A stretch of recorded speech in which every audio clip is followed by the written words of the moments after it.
A request came in from a young fella, a nice fella, for some field tips and tactics. So as I say on this channel, I don't proclaim to be an expert, just a harvest enthusiast. So I'll walk through some basic field tips and tactics and etiquette. It's by no means all inclusive or comprehensive, but it's just something to chew on. And if anyone finds anything particularly interesting, feel free to leave a comment or send me an email, and we can go over stuff to as deep of detail as you like. You know, like every industry has very deep details when you really start getting into it. I don't care if you're, learning to play guitar. There's so many different guitars and different strings, and how do you play this note and how do you play that note, or it could be anything. You can go to very, very deep depths on stuff. So we'll give some high grass basic field etiquette tips, tactics, and tricks. This can pertain to farming or harvesting. A lot of the examples will be leaning towards the U.S. harvest run, but can apply to Canada as well. So we're going to go over three things, which is really just one thing: teamwork. But teamwork in the field, and some of it will pertain to combines, some the cart, most of it will be the cart, and some of it will be trucks. So we'll talk about staying together. We'll talk about cart people's tips and tactics to make their job easier or to be a sharper cart operator. And we'll talk about some things for truckers as well. So I'll power through this, and we'll see how we do.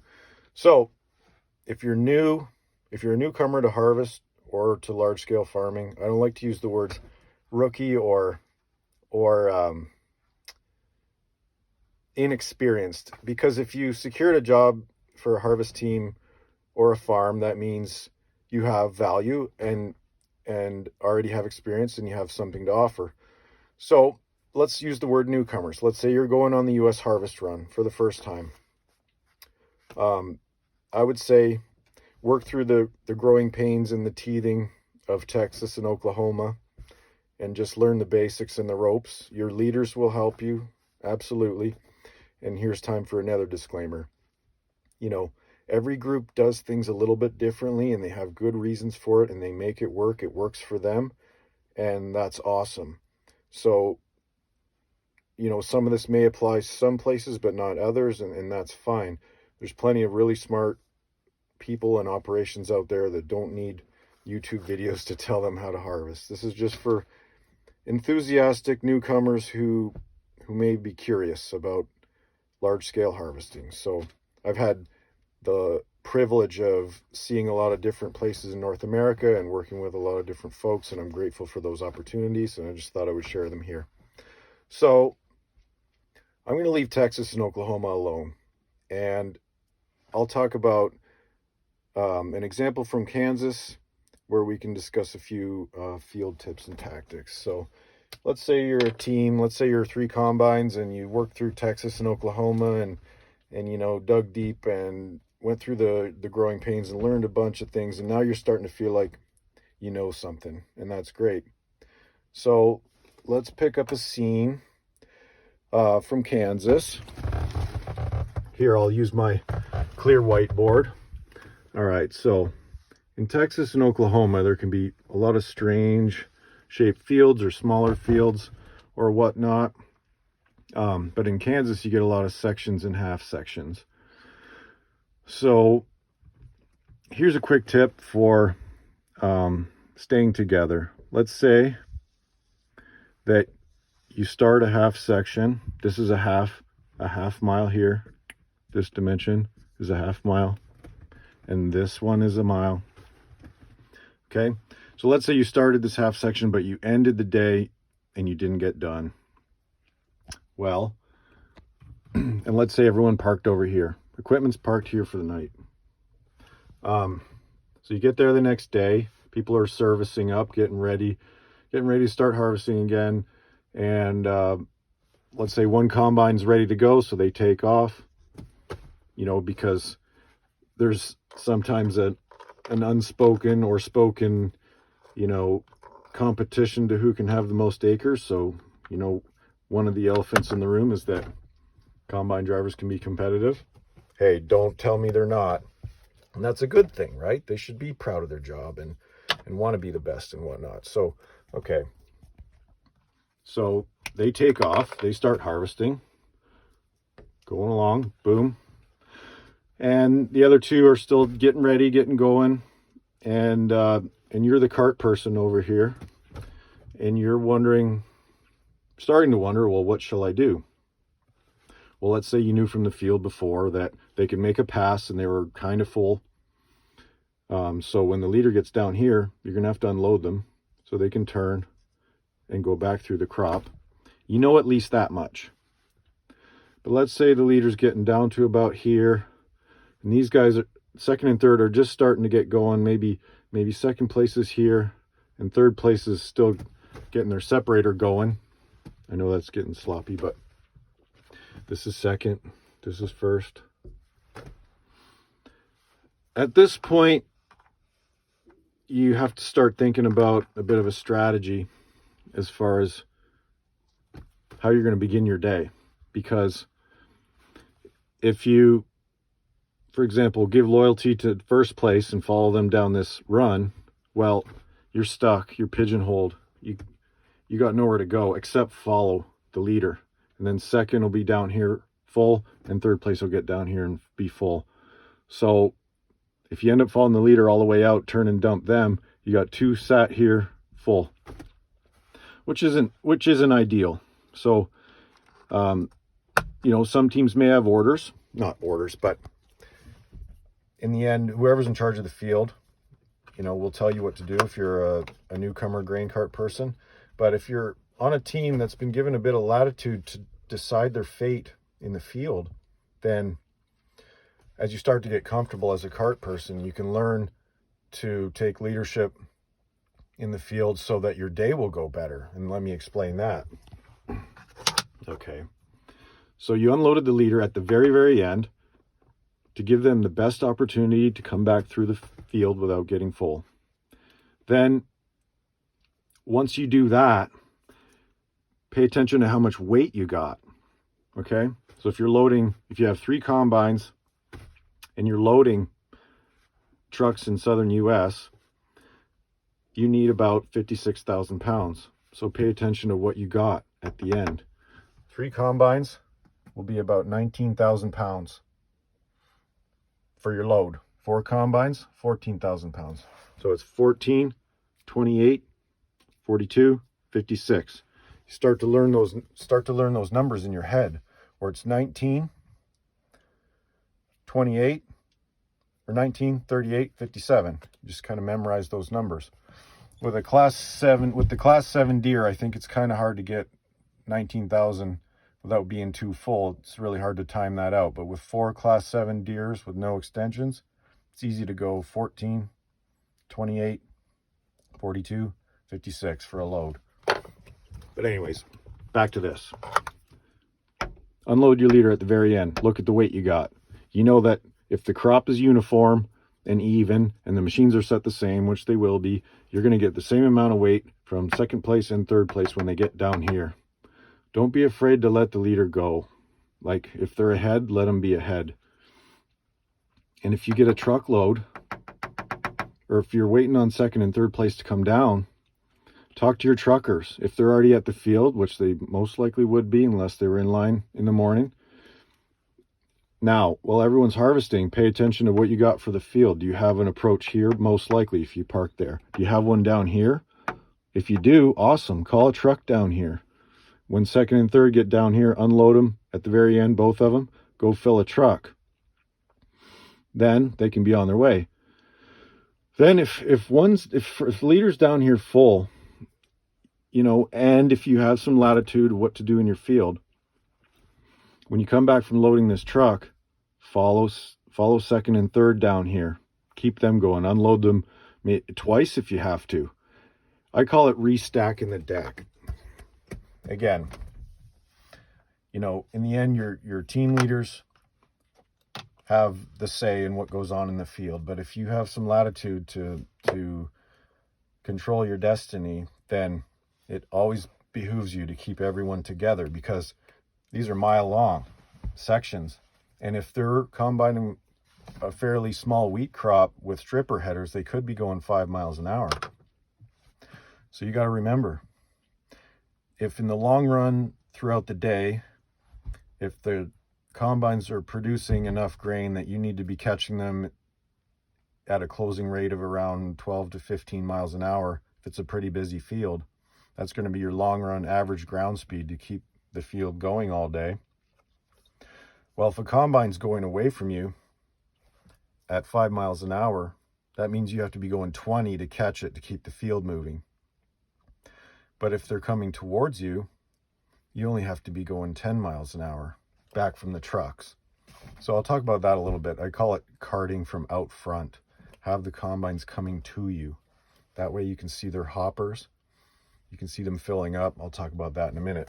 But this here is the basis of how to start your day out right. If one combine gets going first and the other ones are slower getting going, just pack them back together. Let the leaders stay there full for a minute. Get everyone back together. That way, like, one combine can't outperform 3. So keep them together. It'll help reduce your running around as the cart person. You know, otherwise you'll be running, you'll be running like a dog with your tongue hanging out all day long if you don't keep them together. So, but let's talk about carting from out front for a minute here. Oh boy, stuff doesn't want to erase. So what do I mean by carting from out front? Okay, I'll talk about that as soon as I get this whiteboard clean. I don't have editing software, so I'm not stopping this video. Okay, whiteboard's clean. Carting from out front. Okay, let's pick up a scene. Let's have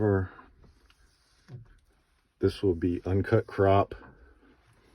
This will be uncut crop.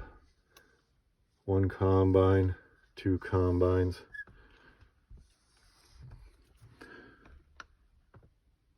And 3 combines. Okay, let's back it up. So let's say that's leader, 2nd place, 3rd. Okay, and let's say you filled a truck over here. Can you see that? Wherever that truck is? Yeah, you filled that truck right there. Okay, you come flying back in here with your hair on fire and your tongue hanging out because you're barely keeping up. What do? Well, let's say, if you don't know now, you'll learn eventually. The combine drivers won't always talk to you on the radio. They may be busy running their header, talking on the phone, or being concerned about what field to move to next, or just busy doing something. So you come flying in here and you're in charge of your destiny. What do? Well, I set this up to make my case, but nonetheless, what do? Well, if the lines are counted right and they have a plan, 3rd place needs to come all the way down here, come back, turn this way and clean this up. 1st place will go that way, turn, take another pass here. This is where 1st place is going. That's where they're headed. Okay? 3rd place is going to finish this pass, turn, and pick up the last pass and bring it back, if that's their field philosophy. Some people think 1st place should turn, 2nd place should turn and burn and clean that up. Well, whatever. In this scenario, 1st place is going this way, going to turn, take another pass, going to turn, make a new break. 3rd place is going to go this way, turn and go this way. So if you come flying in here and you have control over your destiny, consider the idea of unloading 3rd place right now, if these guys aren't too full. I've talked about this before, but If these guys aren't too full, you can see them. If you're sitting right here, you can see them. You start to pay attention to their hoppers. If it's green machines, you know, you're going to get really tired of looking at this scene right here. That's the wings, the hopper wings. That's the front of the extensions, and that's the grain pile. But this view is your friend. Start to calibrate what this looks like in relationship to what you get on your scale. Every time you unload a combine, look at the grain pile and then unload it, and then look at what you got on the scale. Then you can calibrate your eyes to the shape of the hump and how much weight you're going to get, so you can know whether you need to go see a combine or not, just on the basis of what the grain pile looks like. And if it's green machines, they have little windows. Pay attention to those windows. Can you see grain in them or not? If you can't, then most likely you won't have to go unload that machine, even if it's blinking. But you got to know your plan. You know, if you're doing 4 green ones at 14,000 for your load, the pile won't be very big. If you're doing 3 at 19 for your load, the pile's going to be bigger. And if you have fancy tools in your cab to show you how much is on board the combines, or if, like the John Deeres have scales, and if your combine drivers communicate to you about what's in their scale or what their scales are showing, that's all wonderful. But if you don't have a tool to show you what's in the combines, and if nobody's communicating with you, you can still judge how much you need based on the shape of the pile in the hopper. And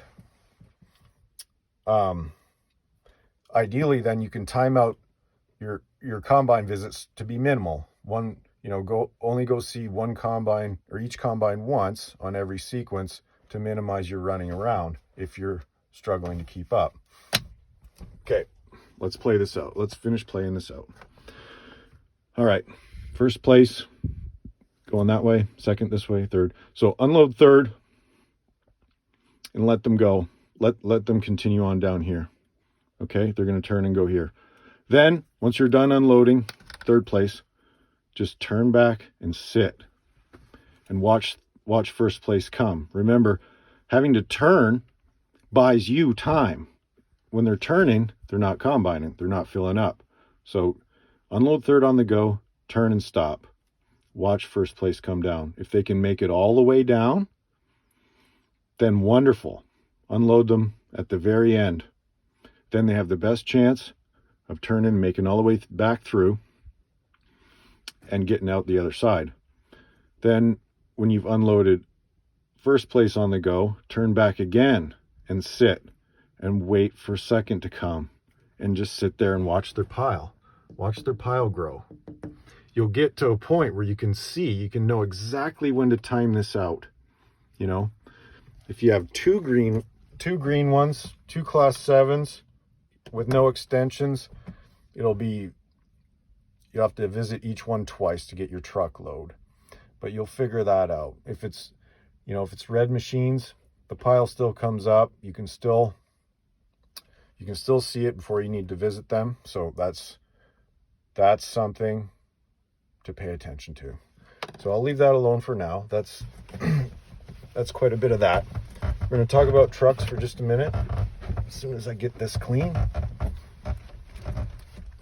Anyone know any good tips for cleaning dry erase markers off? Is there a good product out there?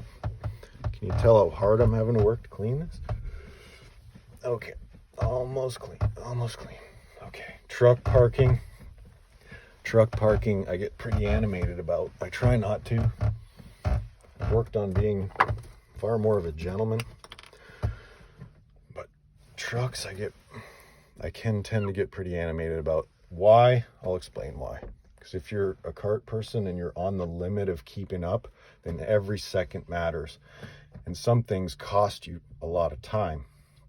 Okay, so let's pick this up here. Okay, let's say this is a half section and the harvest direction is this way. The wheat is drilled on a perfect 90-degree east to west line. Okay, let's say there's a field approach here.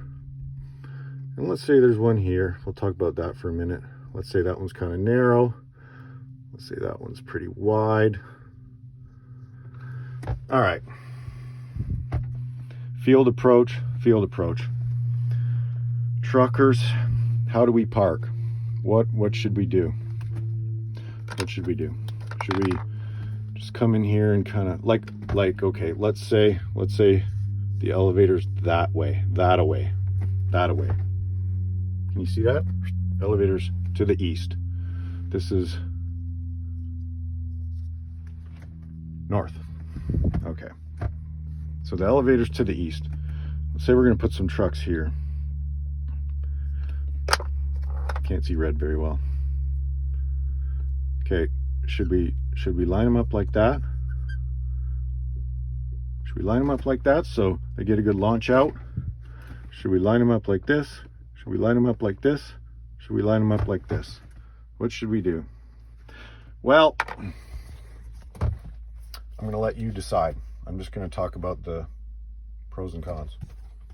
All right. Okay. Here's the deal.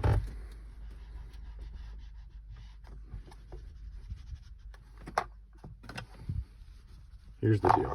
Bear with me.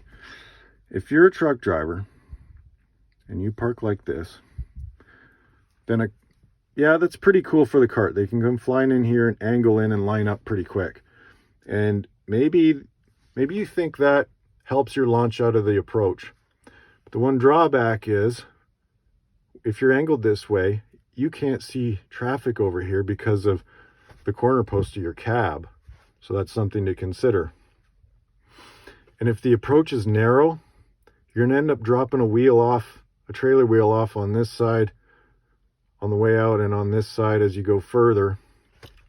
So I'm not so sure about that. I'm just not too sold on that. If the road is quite wide, you can come out here, you can come out straight, even if the approach is narrow, get her out on the road, drive tires on the road where there's grip, swing her as wide as possible, and then make the turn and still keep the trailer in the approach. Okay. So, and over here, here's why I like trucks either like this or like this. If you're a cart person and you're busy, you're hauling butt, you come flying down here, you need to line up to this truck here. If the truck is parallel to the crop, then you have a good visual reference to line yourself up. The tendency when you're new is to drive towards the trailer. Okay? To drive towards the trailer as you move to the back of the trailer, and being too close to the truck is never good.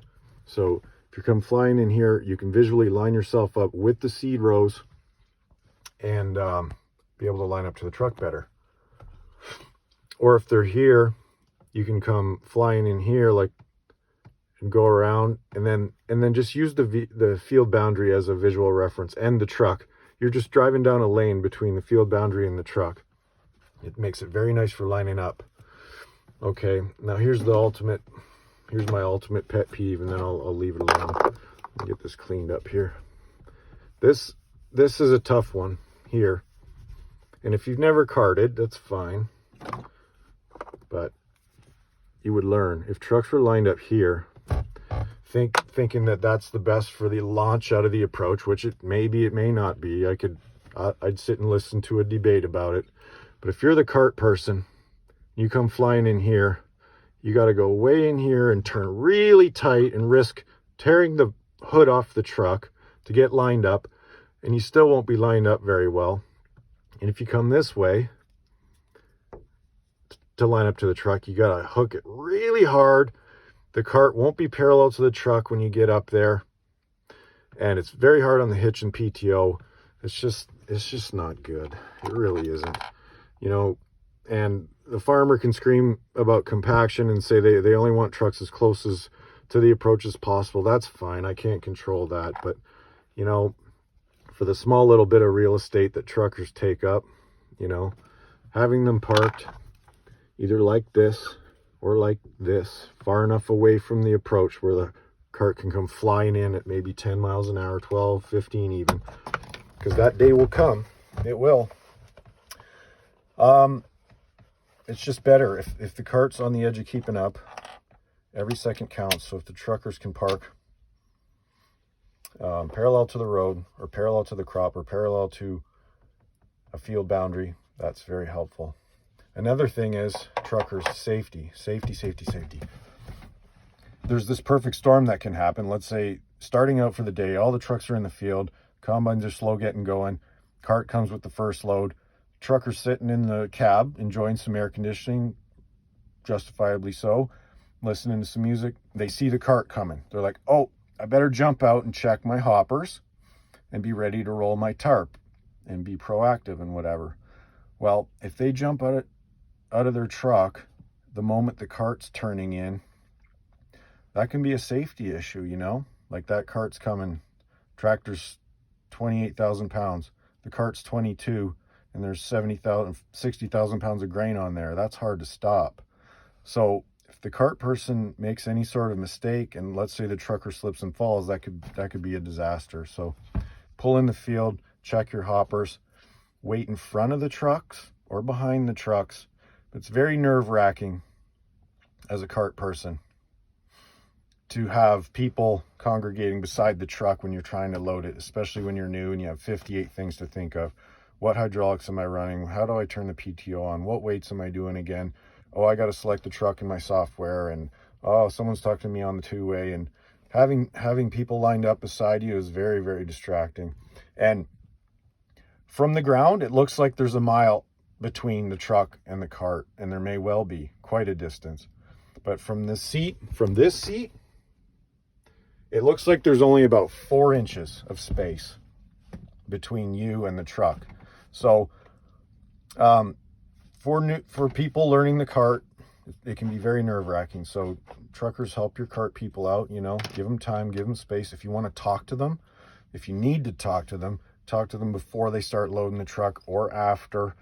Don't climb in the cab in the middle of it, because look, the rear tire's right down there. If you slip coming up there and they move while you're coming up, it's over. And it's very distracting, again, because the cart person has a zillion things to think about.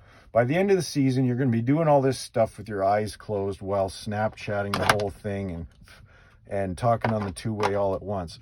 But in the beginning, it's nerve-wracking, so help your people out.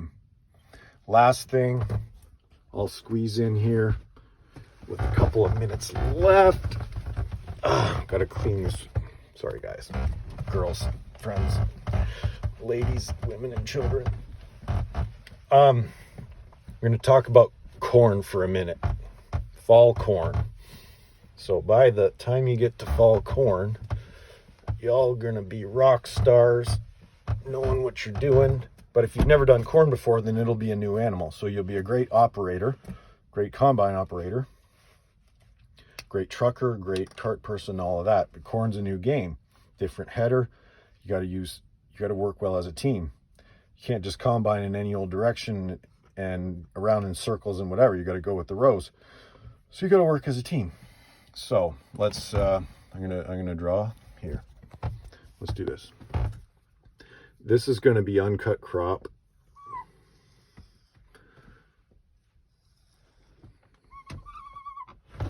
And I'm gonna exaggerate here.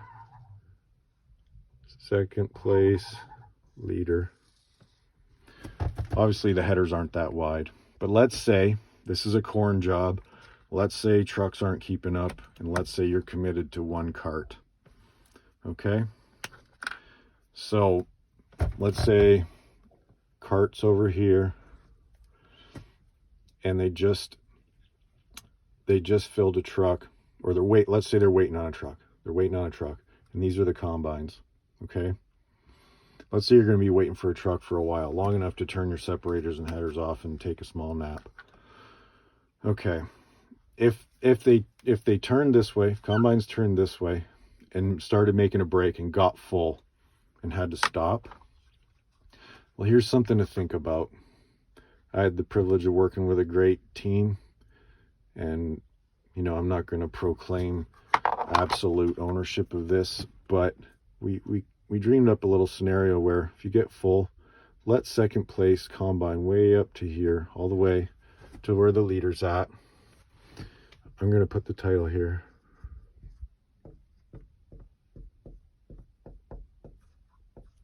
Drive-through. This is what we called it, the drive-through. Second place, first place, combine all the way up to their header and then back up a long ways. Okay, backing up can be a contentious issue in the field, but if you know your 2 combines and 1 cart in the field only, no farmers around, no other equipment's around, no other people are around, look in your mirrors, be safe, but you can back up. It's really okay as long as you can see well. But what I'm saying is, if you're waiting on trucks and if you have time, then there's every reason in the world to back up quite a distance, a long ways, and then first place can back up as well and get into second place's run. Then they can both sit there in second place's run quite a distance back from the crop, and I'll explain why. Back up quite a distance. Then when the cart comes flying in, even, combines can sit there with their augers out. The cart comes flying in, that person can use their standard row that they always go down. Remember, they're trying to keep up, so every second counts for them. So everything you can do to help them is a benefit to the team, and it's what we owe to the team owners and what we owe to the industry. And if we want to be good, if we just want to be good at our job, like being good at the job, think about naval aircraft carrier teams that work on the flight deck. I don't know much about it, haven't done much research, but it only takes watching the opening scenes of Top Gun 1 and Top Gun 2 to realize that those people work really, really well as a team. And it's clear why. You can piece together the story pretty quick. Why do they have to work well as a team? Well, someone could die at any moment because of getting hit by a jet or jet exhaust, or a bomb, or a fire breaks out, or the ship gets bombed, or whatever. So the safety situation is dire. It's loud, so they have to be really crisp with their hand signals and communications. And time is money. Like, the cost of operating that aircraft carrier is probably just unspeakably high. So plus when they need to get aircraft in the air, they need to get aircraft in the air as fast as possible. So all of those reasons necessitate good teamwork. But with harvesting as well, the team owners have taken the risk to buy or finance the equipment, to take on the jobs, to go to the jobs at the risk of not knowing what the crop's going to be like. So we owe it to the teams to work as well as we can. We owe it to the farmers. The faster we do the job within reason, the faster we can get up the road to the next job, or race the storm, or whatever's necessary. Okay, so let's finish this up. Second place is full, backs up a long ways. First place is full and backs up and gets in their run, so that when the cart comes in, they already know which line to go down. Just go down the line they always go down and go straight to the leader. Go to the leader, unload the leader while stopped. And then the leader, the reason you back up a long ways is so that the leader can change lanes without wiping out corn with their left side snout on this side, and then wiping out corn with their rear tire when they're trying to get in here. Combines are a bit tricky to turn in tight quarters, so leave yourselves lots of room. Cart comes in, unloads first place. Then they can go back into their run, and you backed up a mile so the first place can get around the cart tractor, which is going to be sitting right here. They can get back in their run without wiping out corn and continue on. Then the cart's sitting in the perfect place for second place to continue on their run, and you can just continue on. And the same thing is true for switching places. If the cart's not full and it's following down, and the combines need to switch places in corn to keep going to get through the break, again, The cart can unload second place, keep second place empty, and watch the first place pile. Once it starts to come up, the cart person can back off, stay way back, way back. Because in a combine mirror, everything looks closer than it actually is. So stay way back. Then once the leader gets full, second place can back up a mile, way further than they thought. First place can whip over into their lane. Second place can whip over into first place's lane. You know, tilt your headers to get by each other and not wipe out corn, and then on you go. So I think that's pretty good, comprehensive for some basic field etiquette tips and tricks. Thanks for bearing with me with the whiteboard stuff. If anyone has any interest in further material, further discussion, deeper discussion on any particular matter, please feel free to drop a comment or send me an email. The email's in the description, in the link, or in the description of the channel. Thanks again to all those who watch, and for all those operations and companies that gave me a chance to learn some things along the way. And I appreciate you guys. Talk to you later.